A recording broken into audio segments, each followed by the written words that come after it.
My name is Fadzi, and it's a real pleasure to be with you today to this panel exploring DEI Reimagined, Navigating Challenges and Leading the Future, which is part of the Global Entrepreneur Hour series. And I'll be guiding you through today's conversation. And we're really here at a pivotal moment. I think, as you all know, DEI isn't just being questioned, it's facing active backlash in many parts of the world. And so today we're not just asking if DEI needs a rethink, we're exploring how it must evolve, how it can become more resilient, future facing, and integral to innovation, climate action, and truly inclusive workplaces. We're honored to have an incredible lineup of voices who are not only navigating this terrain, but also as part of their work, reshaping, how we can continue these conversations. And I think each person brings a unique lens from corporate innovation to legal framework, both in global tech and strategic systems change, and also in future-led inclusion.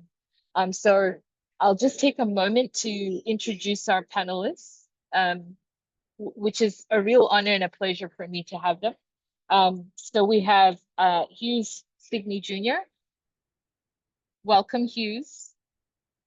It's good to have you. I feel like whenever we're having these conversations, I have the pleasure of being with you. But Hughes is a senior racial equity program manager with B Labs, both in the US and Canada. So welcome, Hughes. We also have Paulina Naumenko, who's the business program manager and inclusion leader at Intel. Welcome, Paulina. Hello. We have Jennifer Giroux, who's the chief strategist and impact innovator at Giroux Impact. Welcome, Jennifer. And we also have Saida Nash Carter, who's the co-founder of Bright Insights Global. Welcome, Saida. And welcome to all of you who are joining us today. We really want this to be conversational, so I just want to encourage you to use the chat function. We will have opportunity for a Q&A later, but if there's any comments that you might have or any questions that you want to add to this space, please feel free to do so. And so, for me in particular, what we've seen happening in the last, few months has, impacted on so many different levels. And I think it's also forced me as a practitioner to really think about, have I been advocating correctly? The language that I'm using, has it been effective? Because I feel that in some ways, we've also left people out of this conversation. So we're talking about inclusion, but we're practicing exclusion, right? Because certain people are invited to tables, invited to being part of the conversation as well. And so I think that this really gives us an opportunity to examine that. And so, Hughes, I want to start with you because obviously this is a time where we can see that organizations are facing DEI fatigue, this pushback, this backlash. How can we reposition equity work to feel future focused, energizing, and mission aligned, especially within purpose-driven businesses? Thank you so much, Fotsi, for that warm welcome. I was so itchy to like, hi, how you doing? But it's great to be here with you all. I do want to take a moment just to ground us in saying that there's so much happening around us, and we all took the moment to be here. And so want to honor your time and respect just our commitment to this work. And for me, it's never about numbers. It's always about who really wants to be in the room and who really wants to dismantle and relearn and unlearn and learn. And so that process for me is an ongoing one, which leads perfectly to your question, Fotsi. And it's actually a two-part question that I would like to answer. Number one, the world is shifting around us. It's not in just one region. I'm currently based between Brooklyn, New York, and Brazil, and it looks completely in terms of the geopolitical landscape differently in both regions. Speaking in the context of the United States, where I would like to start is saying that the law of the land has not changed. And I think a lot of folks have, engaged with this fear, particularly leaders around, oh, DEI, JEDI is illegal. These executive orders have been, verbalized, and so we can no longer do this work. And that is absolutely false. Absolutely, absolutely false, false. So what I like to do is I like to start with our B Corps by grounding them in that the law of the land has not changed and that your DEI purpose and why needs to be at the forefront more than ever at this moment. This is where I feel a lot of leaders are finding a challenge if it was performative, if it was a checklist, and so the first thing that I'm saying to our leaders within our community is that non-discrimination laws have not changed. Once again, be prepared to navigate this moment by anchoring our organization's value and defining those risk appetites based on what your region needs. And also, misinformation is proliferating. Carefully scrutinizing and also looking at ways to get people to react. This is the way a lot of folks are starting to pivot from that work. But really, truly understand why DEI fatigue is real. It shows up as an emotional, mental, and physical exhaustion. And oftentimes it impacts more disadvantaged communities doing this work while navigating systems not built for them. So, what I would encourage folks to really take a look at is move from performance to practice. Truly understand, again, what is it that you care about and what policies you don't or do have in place, and see how you can re-evaluate those policies. Prioritize healing and care. I am one of those leaders that I have strict boundaries around my care, around what it is that I need in order for me to be able to sustain this work, because it's a marathon. It's not a race. And so to be able to navigate all that's happening around me and not feel pulled into this abyss of misinformation and fear, I prioritize my healing. So whether that looks like a moment of self-reflection, pause throughout the day, really prioritize that, not only for yourself, but for your members of your organization. They need that space within their community in order for them to feel supported. Also build community. This is why I loved and why I participated today. Being part of the league and other amazing networks have really allowed me to identify leaders that are going through this process, and I'm not alone. And so it doesn't feel like, oh my, I'm the only one trying to save the world. There's all of us on this call today, and it's quite extensive in terms of the amount of leaders out there really looking to combat some of this tension that we're seeing. And most importantly, because I realize this is a long-winded response, stay rooted in your purpose. I cannot stress that enough. Stay rooted in your purpose and understanding that it should not shift. What one company is doing doesn't mean it's going to work for you, right? Really understand that purpose and really pull in different stakeholders that are decision makers, but also co-creators in why these policies exist within in your region. And you'll start to see an organic, authentic group of collective leaders going and doing this work with you, and you're not doing this alone as a leader within your organization. Thank you for the question, Fatsi. Thanks so much, Hughes. And I think you touched on quite a few things. The importance of healing, the importance of looking after ourselves. And I think even as a practitioner, that's something I haven't done well. I think we tend to focus on other people and not really focus on ourselves. And so I think it's so important for us to do that. But you highlighted something that I think is also really important, particularly when we're thinking of organizations and companies that have a global reach, and that is the local relevance. How do we have this conversation in a local environment? Because sometimes with the global conversation, it doesn't really fit the local relevance or the context.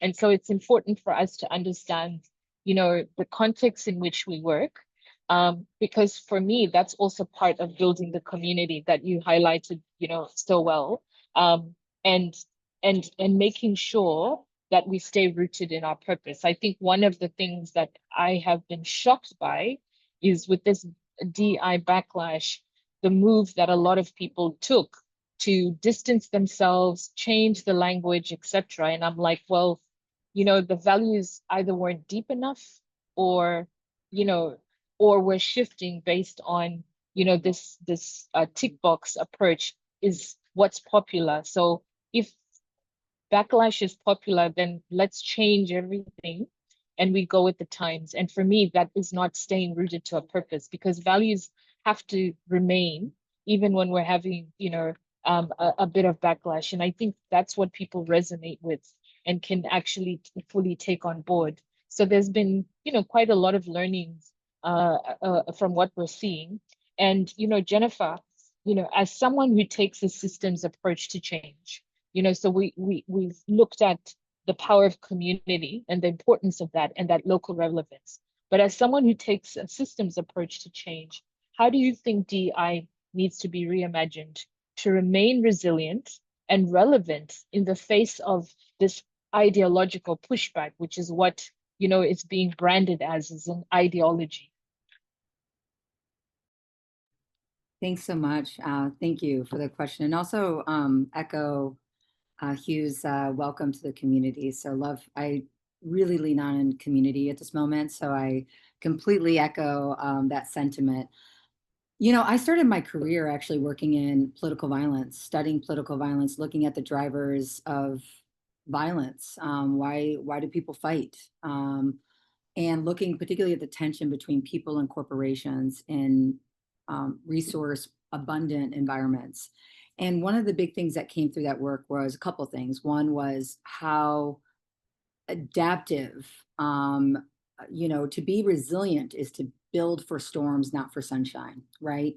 And the other thing that came through was that inequality and inequity, lack of inclusion, is kind of sits at the core of a lot of the trauma that gets expressed in our societies and our organizations. And I think that work really led me to want to work in the more broadly equity and inclusion space, the DEI space, the DEIB space, the belonging space, because I really wanted to be part of driving organizational change in companies, in organizations around the world, because I see how much they interact with our societies and impact our societies. But I want to, just remind people that DEI has always been political. Like it's because it redistributes power. It's because it identifies who's missing from the table, who's not being heard, and how do we create those pathways, those opportunities for those people, for individuals, for different groups to be at the table, to be heard, to be included. So we create that more equitable future. So the current backlash to me, actually, even though I completely agree that self-care and finding ways to be grounded right now are very important, but I take a lot of power and energy from the fact that I feel like we've been making significant progress, and that the backlash confirms the relevance of this work. And so, Hughes, I totally agree with what you said. This is a time to fortify the work. This is a time to root it even deeper in strategy. This is a time to root it even deeper in our values and our ethics. Who are you in this moment as an organization, as an individual? And that this thrives regardless of the headlines of the day. And I want to identify, I'd say, 4 key sort of takeaways here of what I've been working on as it relates to how do we remain resilient and relevant in the face of this pushback. So one is, with the companies I work with, it can't be a pet project. You have to root this in the system. If this is something that's been sitting quietly in HR or people or used for marketing, it's not going to survive the moment, right? If it is really embedded in the org, then it can't be just easily trimmed in hard seasons or in the storm, right? It has to be really embedded in part of rethinking how decisions get made, who speaks, who benefits, who is missing. So when I work with the organizations I work with, it's really about unpacking that of what are the different aspects of the system that we can find, evaluate and find where is that space, where is those targets, those areas to build that more inclusive and equitable future. And the second one is to to be resilient is to build for storms, not for sunshine. So I say that a lot when I talk about resilience is you build for, you design for disruption.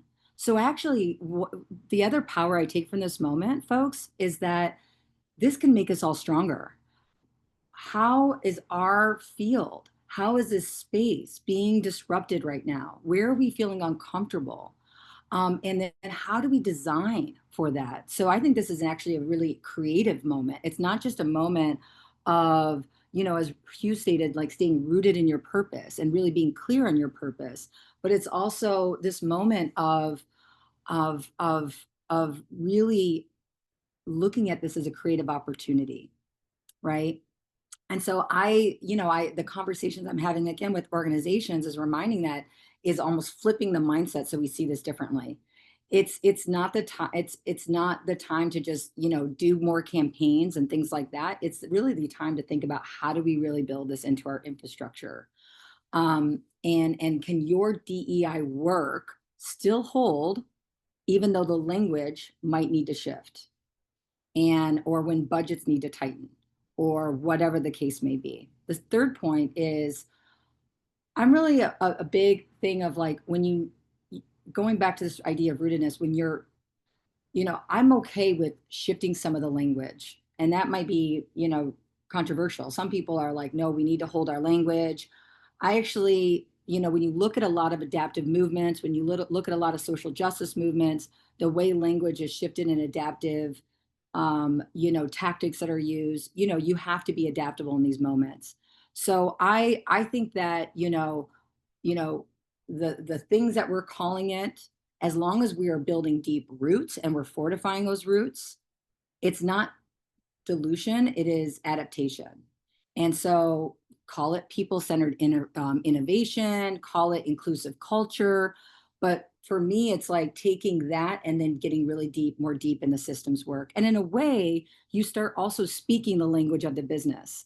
And so if we're really trying to embed this more in business and in organizational strategy, then how do we actually really use language to frame it within that context? And then the final point of this, and this connects to the third point, is we got to make it so this is a non-negotiable. That this work is truly tied to not just our ethics and our values of who we are in all the moments, but also what does it do for our teams and our culture, right? Is this a place that people want to be? Do you get the best talent? Do you get the most creative culture? Do you, have, even in the storm, this is a place where people, and you see that in the results of the organization, are truly thriving. And so for me, those are the four kind of key points. And I want to say finally, Fadsy, on your point around global and local, I work a lot with multi-sited companies, global companies, and I absolutely agree with you that we cannot just be designing for the US. That I'd worked on a racial, cultural, and ethnic equity project for 2 years with a very large corporation. And the whole work was about doing what is the umbrella, but then what are the context specific. So for example, with LGBTQ plus, in companies that use their logo and they put the rainbow on it, that are global companies, the pride flag rather, which is great, but how does that sit in certain countries where where you're dealing with a different regulatory framework? So, companies, especially in organizations, especially global ones, need to be a lot more intelligent around how do they have these conversations and allow that are global, and these policies and these shifts that are global, but also designing them to be locally resonant, locally supportive, locally respectful, and honor, I would say this, honor the journey that particular context is on and the moment that they're in. Thank you. Thanks, Jen. I think you've given some really practical, tools in terms of, how we can approach this work. And I think for me, what stood out from, the 4 points that you mentioned, in your paraphrasing for myself, is the importance of the visibility. The DEI conversation should not disappear. It needs to be visible, because people are able to see it. And there's a consistency that needs to happen. And that consistency is, for me, it's not a pet project. And if it's not a pet project, then we have to have ongoing commitment and consistency to it, and make sure that it's embedded in everything that we're doing. And I loved this whole thing, building for storms, disruption, and not for sunshine. Because when we have sunshine, everything is good. But it's in times of storm where we actually need to be able to, we test and see what our values are. I think it was Eleanor Roosevelt who said, women are like tea bags. Um, they don't know how strong they are until they're put in hot water, right? So it's Oh, almost, true. the same. It's almost the same thing. It's like, sometimes we have this amazing tea bag, which is DEI. And rather than, running from it just because we think the water is too hot to it, etc., we actually need to see how strong is it? How can it survive? And what we're seeing now is, I feel like it's almost like, when you plant something, when the roots are not deep enough, that those things wither. And we're seeing a lot of companies falling by the wayside because, for me, the roots were not, deep enough. But then it does provide an opportunity for us to move forward. And, Saida, I want to come to you because, you sit at the intersection of innovation, inclusion, and future foresight. What's your vision for how DEI can be reimagined, not just as a moral imperative, but as an innovative and innovation strategy? Thank you, Fadzi, for the question, and thank you everyone for being here. And I also like to add my sort of welcome and gratitude for being in community with everyone this morning, stroke afternoon, depending upon where you're dialing in from. I would also first start by saying that I agree that we should be standing on fully and fortifying all the great work that has been done by us and previous generations as well. And also, I would maybe invite us to rather see this moment in time as a bit of a last gasp of air from a dying breed. Right. Because I do think that we're at this inflection point globally where we will have an opportunity to build back things that have been completely dismantled or disintegrated as a part of, in the wake of all of the things that are happening. So I like to think about it that way. And that gives me energy and the fortitude to move forward. As we're thinking about innovation and the role that DEI kind of plays within that context, one of the things that we've always sort of talked about in the corporate innovation space and in the innovation space in general is that, diversity of gender, race, sexual orientation, ability, etc., is really a proxy for diversity of thought. And when we frame it that way, and we talk a lot about it that way, it makes it very plain that you really will not innovate if you don't have diversity of thought at the table. So it's absolutely critical that diversity, that inclusivity is there in order for innovation, for creative thinking, the cross-pollination that's needed, the bouncing off of ideas that's needed to innovate, to solve problems, particularly the ones that we're dealing with, which are so large, right? Particularly when you think about some of the bigger challenges like the SDGs, et cetera, that we're grappling with. And all of these, the SDGs in particular, they're all kind of wrapped up together, so definitely diversity of thought is the way that we kind of frame the importance of bringing multiple voices to the table to solve for these challenges. And then to that point, Fadzi, you mentioned earlier about who's at the table and asking that question, who has a voice.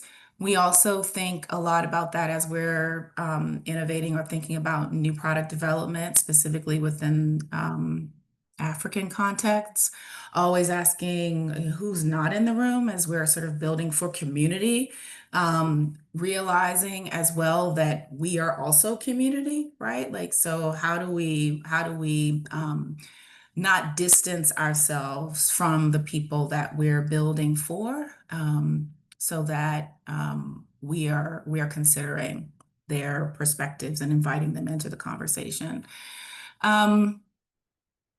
I will also comment on self-care because that is absolutely critical, I think, to the work. And DEI work, innovation work inside of large organizations is extremely challenging and exhausting, because you're constantly bumping up against what I call the corporate immune system. That's like, oh no, we don't do it like that. And so investing in your energy, for me, it's my yoga and my mountain. That sort of connects me to the spirit that I need to, continue on. And so that, I think, is absolutely critical. Finding what gives you that push to move forward is critical. Massages regularly, whatever it might take. And then one final point on this idea of language. I believe that I do in my work, and believe that we should be focusing on the end result um, a bit more than the process, as long as we're all values aligned and, the process isn't counter to that. Um, because language sort of shifts, it changes, it evolves. We don't speak the same way we spoke 10 years ago.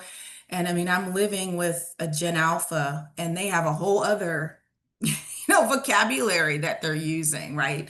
The diversity, equity, and inclusion may not even be words that are in 10 years' time circulating in the same ways. So I think evolving and being comfortable with language shifts, as long as the end result and the focus on what the end, right, beginning with the end in mind, so focusing on that will get us there. Thanks, Saida. And I think, that whole concept of focusing on the ends becomes so important and critical in our work. I've been talking to a lot of leaders around this whole thing. And, one of the things is they're like, give us the action points. And I'm like, wait, before we get to the action, let's actually ask ourselves, what is it we're trying to solve? And let's work backwards. Because sometimes when we rush to just having actions, I feel like we're in the situation we're in now, where it's easy to have a tick box approach to DEI when we just rush to actions without diagnosing what exactly are we doing this for. The why needs to be there. And I think you touched on that in terms of, what? This period provides this opportunity for us to think about diversity of thought. And when we talk about diversity of thought, do we really embrace it? Because, you can have diversity of thoughts with people who look visibly the same. And so this is another thing that I say to people is like, if you really are thinking about diversity of thought, then you have to understand that, you can get that with people who look the same.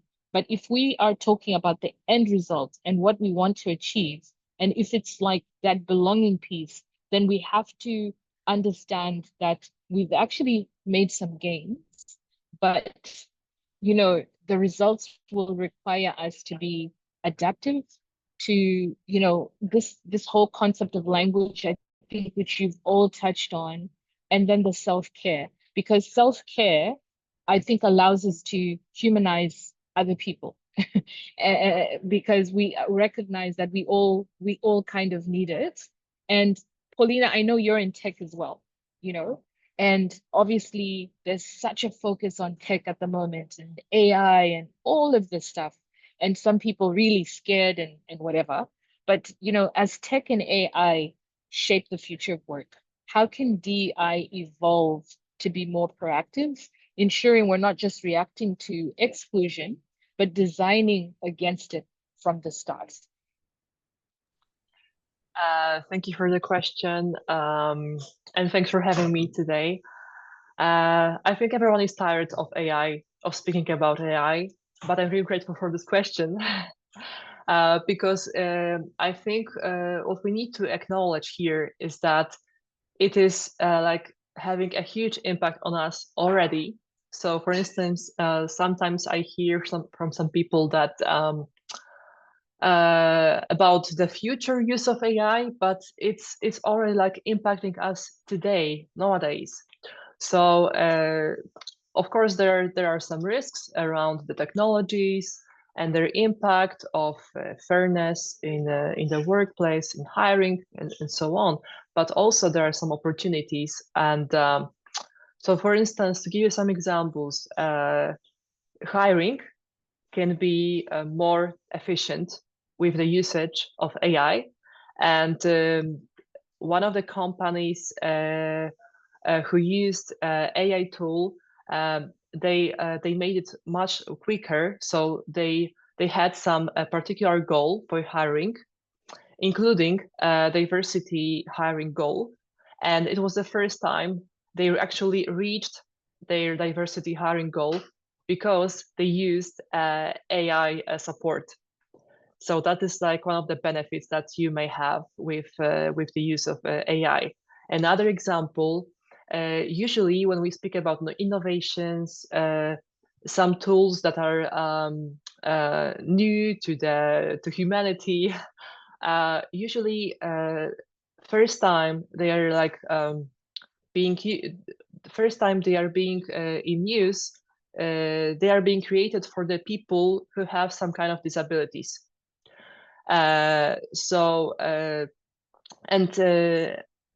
for instance, we are now recording the session. The session might be transcribed, right? Then after, so it's already like make it more accessible for the people with hearing impairments.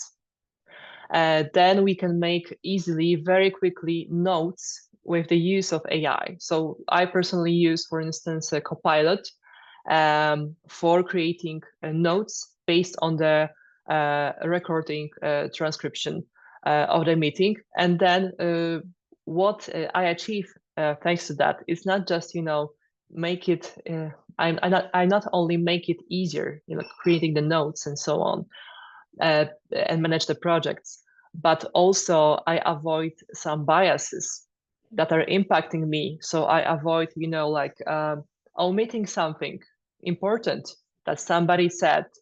It's easier then also to acknowledge that some ideas were coming from that particular person, right?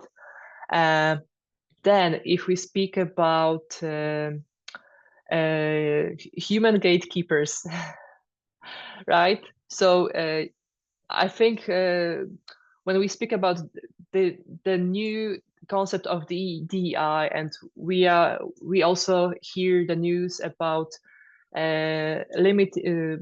cutting the budgets of DEI initiatives, eliminating the people from the teams.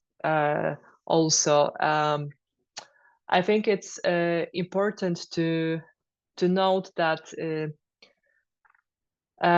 this might be scary, especially if it comes to you on your personal life. It's impacting you, but also it might be an opportunity for DEI for the future, because it means that we really need it embedded in our processes, in our technologies. And I mentioned human gatekeepers. What I meant by that, I can give you another example from the research. So I think it was Salesforce that did this research, that 76% of the people who have some kind of disabilities, they do not disclose them in their workplaces. They do not feel like good about it. They do not disclose it. So what can be helpful in this respect is to make the technology work for them. So to have an AI assistant that is helping them with accessing some accommodations needed for them. What else? So the gatekeepers I mentioned, like these can be managers if you do not use this technology to support the people, because sometimes people are afraid. They don't feel like sharing such information, personal information about themselves, and so on. So I believe that if the technology is being developed in an ethical way, with the people who are responsible, who are sensitive to injustice, who care about diversity and inclusion, there is a huge potential for keeping keeping the work up and getting the results and having fairness at the workplace.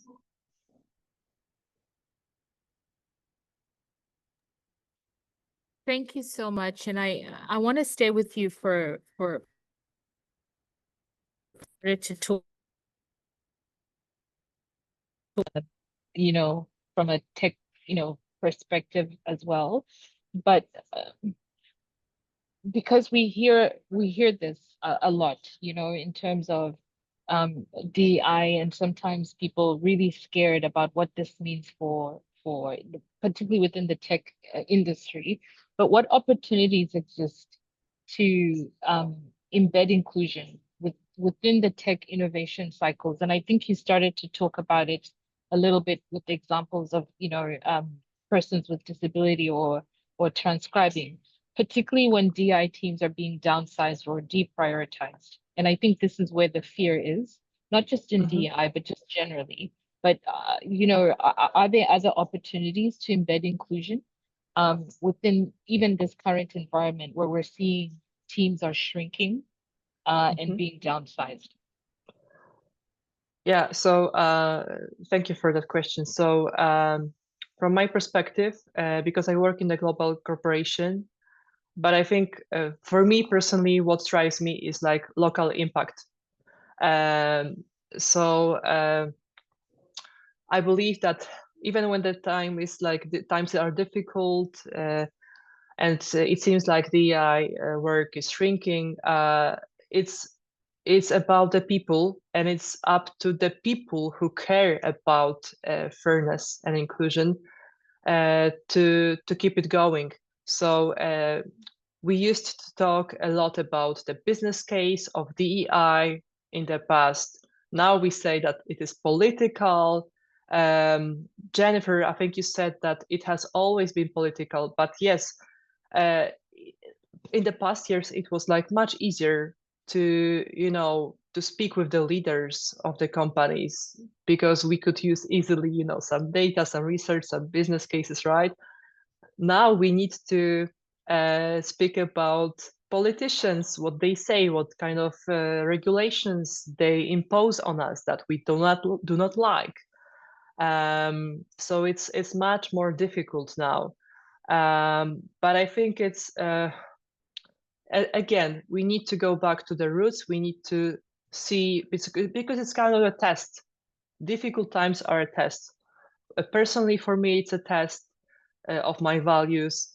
It's a test of the leadership of the company, whether they are truly committed or it was just a tick box exercise for them in the past. So I believe we need to adapt, and it is possible to keep DEI work if you stay committed to your values, your personal values. If you see that still there are some leaders who are who truly care about such values, but you need to speak the language of the business always.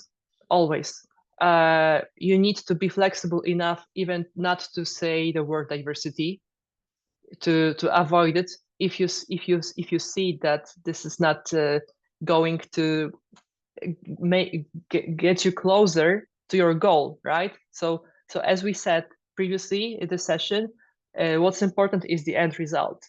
So, but the way how you go, of course, ethically, the way you get the result, you reach it.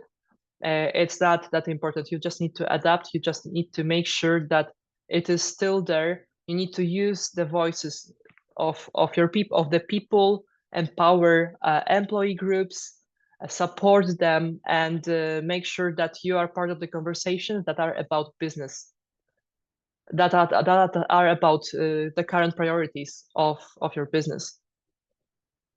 So you can make sure that DEI is there in this way or another.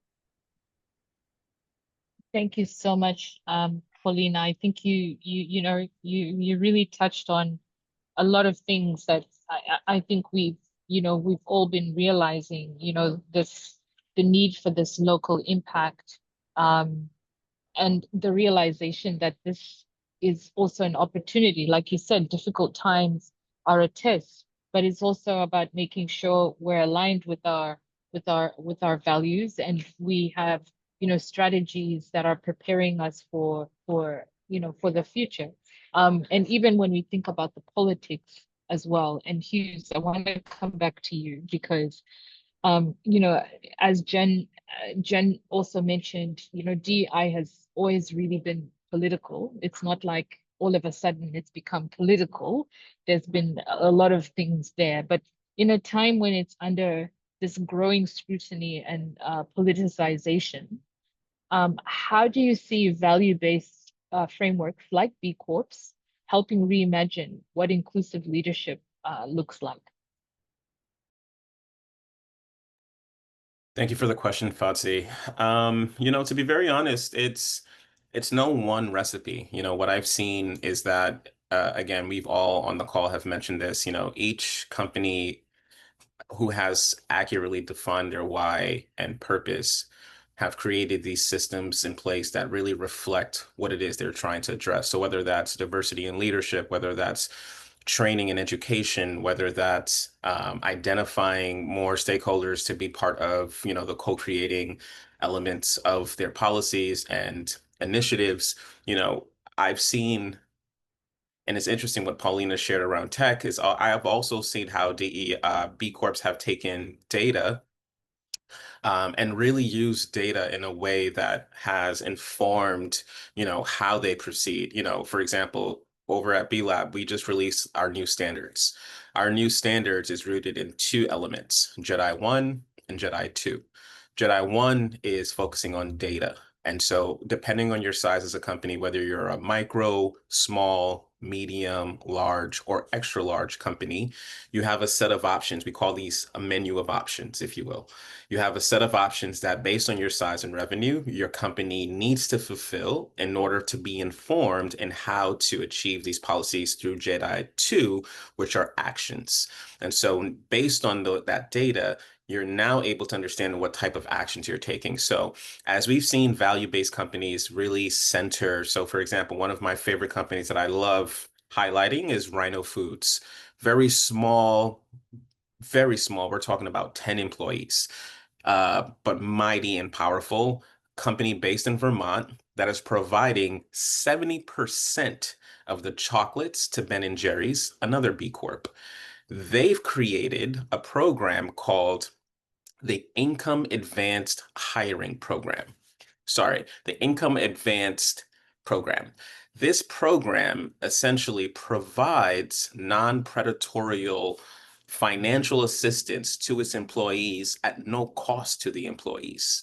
They've partnered with B Corp banks such as Amalgamated Bank and Beneficial State Bank that have created an opportunity where HR can now provide you support financially, whether that's to meet your expenses or, a health emergency or education for your kids. And they then take that back from your check. And once you pay that back, they incentivize you to stay in the program. And this is through a new element that I've included to continue developing your financial literacy as an employee to ensure you're not in the same situations again. So these value-based companies are not only solving an immediate problem, in this case with Rhino Foods, providing access to capital to their employees, they're also providing education around financial literacy. So now you're also addressing the wealth gap. So now you're supporting folks to ensure they're not just catching the fish, but understanding how to fish in ways that understands that you don't necessarily need to go out and ask for this handout. So now you have education, now you have a solution for immediate need. And then what we start to see is we start to see people really integrate into these policies in a way that now they are advocates for the program. And now that program is its own nonprofit outside of Rhino Food. Now it's its own nonprofit nationally. It's offering other companies the recipe of what it is they should be doing to incorporate this income advance program within their organization. And now we're seeing hundreds of non-B Corps now adapt to this program. So when you see value-based companies at the forefront leading around these programs, it is not only addressing their region, it's addressing the globe, it's addressing the nation and quite frankly, the globe, you know, and what I like to see and why I love this space of, and it's not a perfect space, right? And hence why I'm still in this work, because, you know, we're still trying to identify where we can improve. What I've seen though is that value-based companies are at the forefront in educating non-B Corps and what policies and what steps they can take, you know, and that's just based on their need at the time and recognizing their employees were not able to make ends meet. And so they were like, how do we solve this? But clearly that resonates with a whole bunch of people because the times we're in is a quite challenging one. And so, you know, to answer that question in a more cohesive, condensed way, leadership from value-based companies have provided a blueprint in how to address your needs while also educating and inspiring other non-B Corps to truly reflect on how they can go about what it is that they can do. Thanks so much, Hughes. And I actually want to come to you, Jennifer, because I feel like you can add to this. And, you know, how do we keep equity-centered transformation anchored in community, especially in environments that are becoming increasingly politicized and polarized? Yeah. Oh my gosh, Hugh, I just love the example you just gave. That was, I just kind of gobbled that up. So thank you for sharing that. Felt really concrete and helpful. And I loved how it like linked to other system anyway. So I just thought that was really helpful. Thank you. You know, one of the things that I'm working on is how do we stop designing for people and actually bring them into the design process? And a lot, you know, we talk a lot about this in a lot of different circles as human-centered design, but that even can sometimes be designing for. And so one of the things that I'm working on right now is with employee resource groups, which are mechanisms that organizations have utilized, you know, across the board and become quite popular as ways to drive almost like citizen-led, you know, movements within companies to drive inclusion and equity initiatives. So, you know, different employee resource groups creating groups of belonging around, you know, whether it's culture or ethnicity, or other types of communities like caregivers. And, you know, it was interesting. We were working on this moment, and, you know, I was talking to a client, and we were just really talking about like, how do we improve the messaging and the connection? And he's talking about like, you know, what about the evolution of our ERGs and how do we sort of evolve in this moment?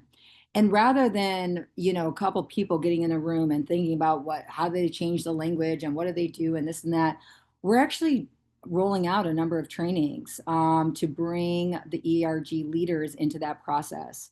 And that's designed specifically also because we know some of those ERG leaders have felt excluded from these inclusive initiatives.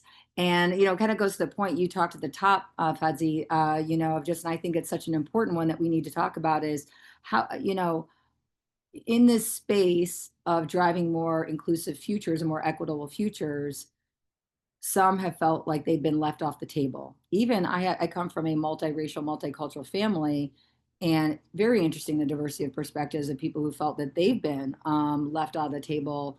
And so, you know, I think for that, thinking about how can we, as we work to develop new strategies, how do we actually create them as opportunities to co-create those futures?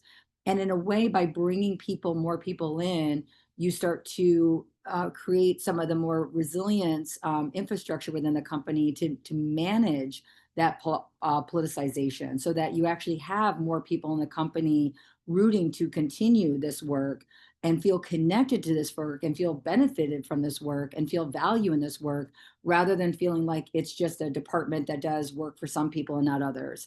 And so, you know, I'm really excited about that work of how that strategy process and that, you know, so the outcomes of that will come out of that are being co-created, co-designed with various different leaders, employees across a global company. And that's the process that we're going through. So I think like that is one of the ways, and I want to pause there because I'd love to hear if there's other you know, other panelists who have similar thoughts or different thoughts. But I think, yeah, creating more opportunities for internal co-creation. I don't know if any of the other panelists want to come in, but I do have a question for Saida. But is there anyone who wants to come in? All right, Saida, I'm going to come to you.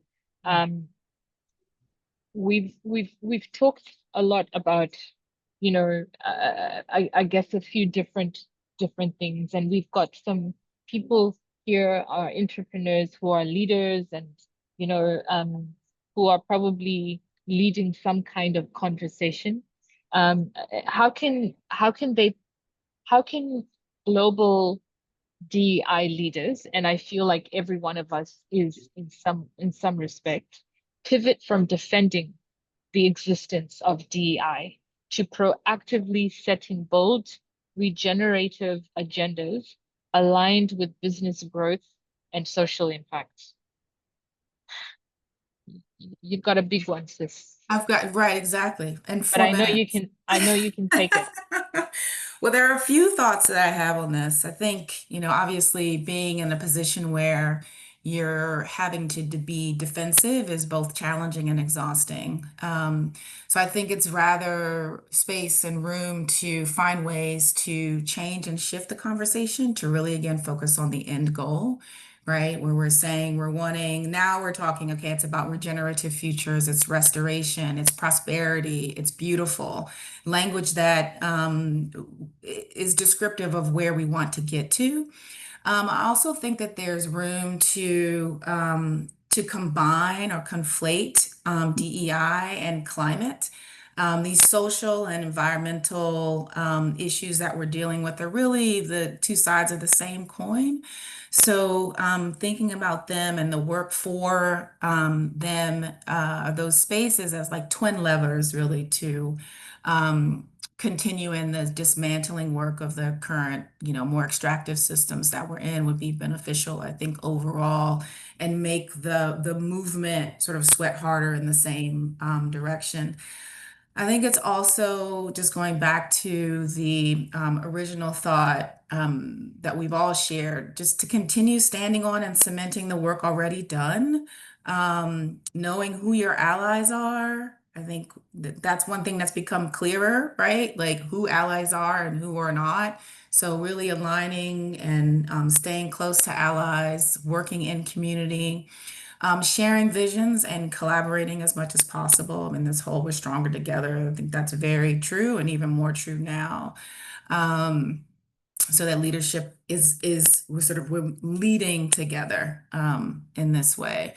I think the other thing, going back to self-care, is this journey of systems change is long and winding. It can feel like, you know, we're moving 2 steps forward to go 3 steps back.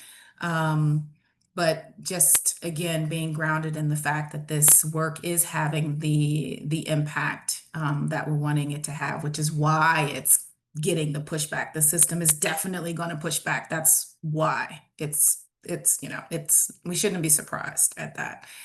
And I did want to take 1 minute just to comment a little bit on the future of AI, because I've been spending a lot of time thinking about that. And I would just invite us to look at other maybe unexpected places, perhaps Africa and specifically Africa, for new ways to think about not just AI, which is it's a bit of a catch-all term, but data science innovation specifically. And I think overall, we can appreciate that AI is in a lot of ways unsustainable, but there's some really, from a power perspective in other ways, but there are really newer, smaller models that are coming out of very unexpected places and research that's going on the continent. Combining slower methodologies around collecting data with that innovation process, which again brings us all to this point about being more intentional and keeping humanity in that feedback loop. So I would invite everyone to also be open to new sources of innovation geographically as well. So I will pause there with 1 minute to spare. Thank you. Thank you so much for that. And to everyone, as we wrap today's conversation, I just wanted to take a moment to thank our incredible panelists for their insights, your honesty, and the courage to speak into complexity with clarity. I think what we heard today is that reimagining DEI isn't about abandoning it. It's about evolving. It's about moving beyond statements and slogans. It's about building systems that are more inclusive, that are more adaptive, that are more human. And whether you're operating in an environment of resistance or renewal, today reminded us that, DEI work is not a side or pet project, it's leadership. It's about strategy.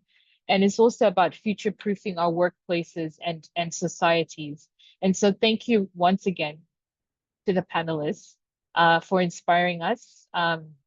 And to all of you for joining this conversation. I want to encourage you to stay connected, to keep questioning, continue leading the future, not in spite of the challenges, but because of them, as we heard from our panelists. And, this session is part of the Global Entrepreneur Hour leading up to the Global Entrepreneur Week in November. So watch this space, keep the energy going, and let's make inclusion a practice, not just a principle. So please join me in thanking Jen, Saida, Paulina, and Hughes. And I also want to give a huge thank you to Yolanda and the incredible team, Angie and Danny, for your support. It's always incredible. And yes, please make sure you join us for the week that's coming up, Global Entrepreneur Week.